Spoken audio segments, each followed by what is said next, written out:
Over the generations, games consoles have become more and more akin to gaming PCs, from processor architecture to storage mediums and interconnects. The line between console and PC is becoming ever more blurred. And today we're going to be staggering across that blurred line by turning my Xbox Series X into a gaming PC. But what does that even mean? It sounds pretty crazy, right? Well, essentially, by the end of this video, we're going to be turning this beautiful Xbox Series X into this monstrosity. And it's gonna be awesome. Let's get into it.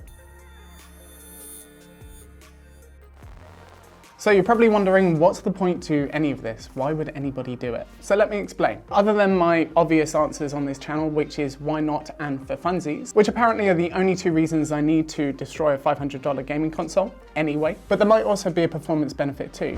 You see, modern CPUs and GPUs, they're sophisticated enough to push themselves a little harder based on power target, thermal target, and utilization. Now what this primarily means is that if your CPU and your GPU have a little bit more power headroom and thermal headroom, they can push themselves a bit harder and give you a better gaming experience. Well, that seems like useful information, but why the hell is it relevant to this little guy? The Xbox Series X actually uses an AMD CPU and GPU, not too dissimilar compared to what you currently can't buy at the moment.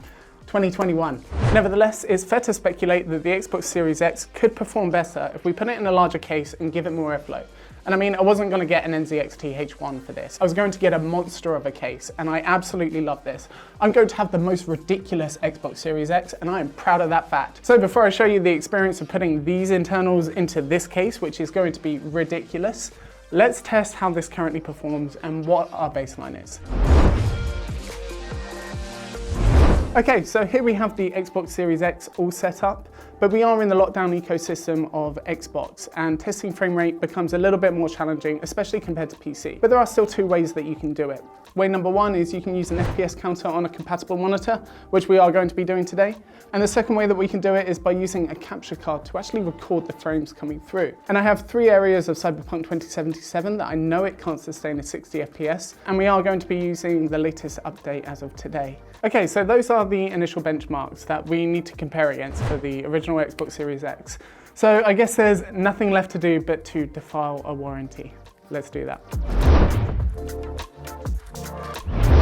Okay, so time to disassemble the Xbox Series X. In theory, it should be quite easy to do. I should only need my little electric screwdriver. I'll leave that in the video description actually. A few of you have asked which one it is, and it's quite useful. It comes with accessories and magnets, etc. So I should just need that and my little kit for when I repair phones. So let's get to it.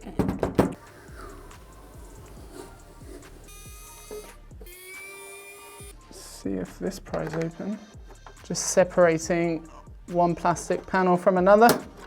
Back panel. Pop that to one side.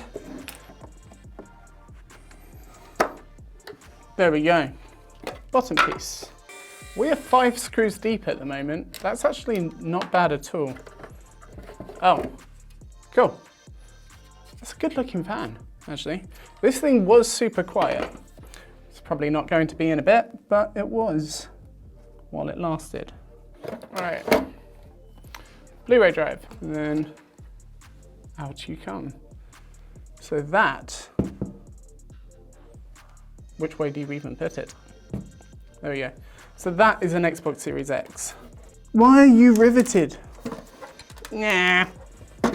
What even is your purpose? It's getting hot in here, so break a Series X. Right now, what I'm basically... So that was a rivet popping out and smacking me in the face. That was another one popping. There we go. Okay. That little brace for the USB. Cool. So the theory is, as long as you connect everything back together, it should all still work. Because I mean, all that we've done is take up the case. It's the same if you're testing your computer hardware before you put it into a case. Pretty much the same thing here.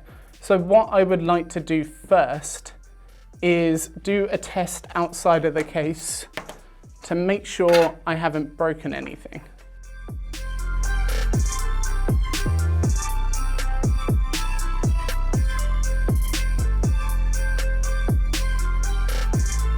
So then in theory, this is an Xbox Series X assembled. And all that we need to do is turn it on. Let's go get a monitor. There we go, we have sounds. We have a fan spinning. There we go. Well, this is pretty unsurprising, to be honest. There we go, we'll play Cyberpunk. Insert game disc. I don't really want to do that right now. The slot is facing towards the table, so. All right, that I consider a good test, and we will turn off the console. Cool, so then the next thing, we've got to figure out how we're going to mount this system into the case. Yeah, it's going to be interesting. Okay, so I've done some investigating and it turns out this might be the only thing that I actually need to get this to work, which is quite nice because usually it takes a bit more than just one flat bar, but the weather is awful, so let's go back to the studio and see how this is going to work. Okay, so I don't want to jinx it, but things are going relatively well so far. Now the angle bar, what I've done is I've cut it to just shy of 9 inches and put a couple holes in it. Now the idea is there's 2 holes on the Xbox Series X that support it to what I imagine to be the case. There and there. So the idea is we use them as a bracketing system to then mount it inside the case right here. Now, when I mount this Xbox Series X inside this case, I don't want it to look terrible. I want it to look somewhat good as this could look, I guess. So the idea is that I have it suspended on the PSU bracket, following the pattern, the line of the case. This would then be used essentially propping it upright, which I think will look pretty cool. And we're of course going to add lots of RGB fans around the case to really fill it out. And then the accessories or the other devices like the power switch, the idea is that we'd attach them to the back panel using 3M adhesive tape. Now that should be basically it in a nutshell, but I guess enough talking about it. Let's mount this in there and then get it to work.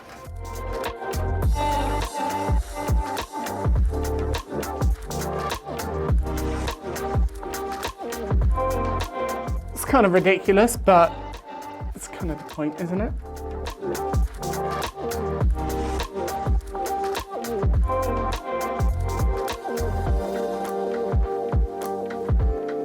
So it looks like we're actually getting somewhere, but there is a couple of things that is missing. We need more airflow and we need more RGB. Let's do that.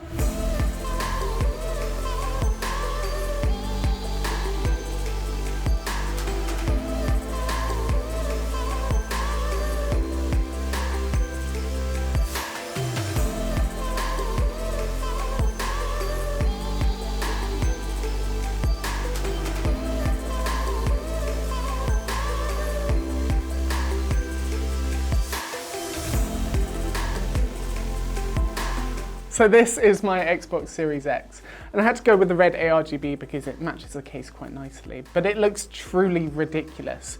And I absolutely love that about it, is that it just looks mental. But one question that I would like to answer is there a performance benefit to this? As I mentioned before, cooling the components, does it run faster? Do we get more frames? Can we get a better gaming experience out of this Xbox Series X to try and justify this project in any way, shape or form? So let's run the same benchmarks, run the same tests, see what numbers we come back with.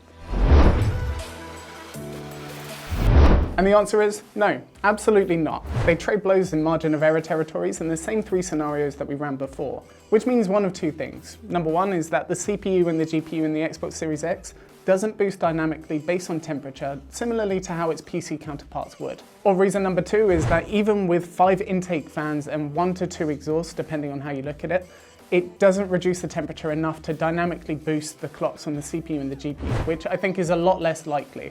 And the reason why we have it set up as 5 intakes and 2 exhausts in a top to bottom pattern is because we have to accommodate for the Xbox Series X fan. So it's a bit of a weird setup. It's not traditional, not typically what I'd recommend, but not typically what I'd recommend either. So what that means is that there is absolutely no performance benefit from doing this project, but the benefits that you do get is a truly unique Xbox Series X. I guarantee nobody else has an Xbox Series X that looks like this, and I actually quite like that. I think it looks incredible, and it was a lot of fun to do this project. But there is one other benefit that you do get, and it's this.